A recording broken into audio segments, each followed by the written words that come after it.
Welcome back to Running Report on IGTV or YouTube, and we're giving you our last final recap. If you've been following the Running Report for the past 10 days, I just want to say thank you from the bottom of my heart. It really means a lot for you guys to come here for these daily recaps. I know it hasn't been really super duper daily, but things come up and stuff like that. But I really do just appreciate that you guys took up the time out of your day to come here and get your running news. But let's get right into it with our 3 biggest takeaways. Let's get it.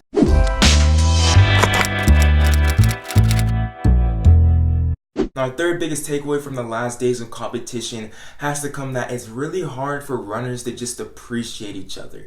Now, I'm not just talking about professional runners and that small little group of people. I'm talking about just the whole entire runner community, specifically when somebody's just doing great things and just having great performances. And in this case, I'm really talking about Sifan Hassan. Now, if you were to really argue, Sifan Hassan is probably the MVP of the meet. Now, I know you got Dalilah Muhammad breaking a world record and you got people doing other great things, but Sifan Hassan was able to come and win the 10K and then come double back and win the 1500 and move number 6 all time in that event in the 1500. But the thing that's really why people I feel like won't give her an MVP or be hesitant to do that if there was an award for that at the World Championships is because earlier Tuesday this week, her coach, who has been coaching her for about the past 2 or 3 years, has been banned for 4 years for doping allegations and violations by WADA. And I think Nick Willis, another professional runner, really just put it perfectly in this tweet when he said that. I know absolutely nothing about Sifan and her training, but how are we supposed to celebrate 2 of the most incredible track performances ever when her coach, the man who has taken her from being one of the best to the greatest ever, has just been handed a 4-year suspension? And that's absolutely true, and you can see it all across the facets of running media, to Let's Run, to people trolls on Instagram making memes about her and stuff like that, just saying they won't even declare that those wins as really wins anymore because of the doping allegations that people are already putting on her, and nobody has put that on her. No one officially like USADA or WADA has put this on her at all. But we're already giving preformed positions on how we feel about Hassan, and there's no real absolute concrete evidence that she doped or anything like that. We all live in this country, especially if you're watching from the United States, you're innocent until proven guilty, and she hasn't even been convicted for nothing yet.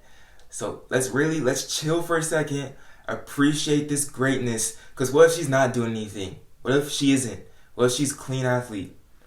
I don't want to just look at everybody as doping anymore. I love the sport. Let's just appreciate it because she's doing incredible things. And hats off to Sifan, because we can't just be de-appreciating athletes and just throwing them in a box and just saying that they're doping every single time they just runs incredibly fast. I think it's not a fun way to watch track and field. Now let's move past that and go into a high note in USA on the past 3 days, and that is that the men's in the 4x1 and the 4x4, we're back, baby. We're back and we're here to stay. I really feel like the 4x1 men, they came out and ran a 37:10, moving up to number 3 all time on the all-time 4x1 list. Now Jamaica holds number 1 and number 2, but this really I think it has really good potential. This is like the greatest USA 4x1 team that we ever seen. They broke the American record, and I feel like this is just a great thing. Then the 4x4 without Michael Norman, they dominate the field and destroyed everybody and ran a 2:56. Now think about that. If you add Michael Norman, they're probably running a 2:55, my guy. So I don't know, bro. In the next coming years, we may see that world record go down, but that's just me. And our last biggest takeaway, the first biggest takeaway, I think, from the whole entire field of competition and the world champions and everything, is that we are living in greatness right now. We are witnesses to greatness. Now, I'm not just talking about Dalilah Muhammad and Sydney McLaughlin, because they are the number 1 people that I'm talking about right now. That's literally greatness right there. 2 best 400 meter hurdles ever. But before we get into that, I'm talking about, did you guys see that shot put, bro? Then the first round, Ryan Krauser goes out there and breaks the world championship record. Then about 6 other people break the world World Championship record, and Joe Kovacs came out with the victory, and when the USA got the 1-2 sweep. Like, we're literally living in like the greatest time, and we witnessed one of the greatest shot put competitions ever.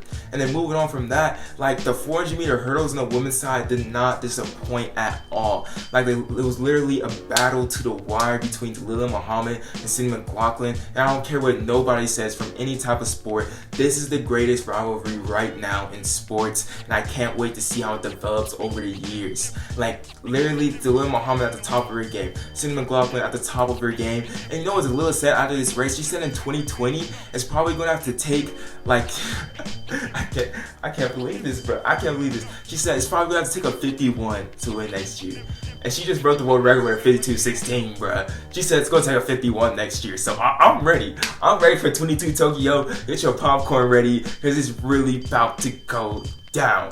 That's all from us, from the World Championships. And yeah, we're the Runner Report, media for the culture and by the culture. Stay fast, y'all. See you later.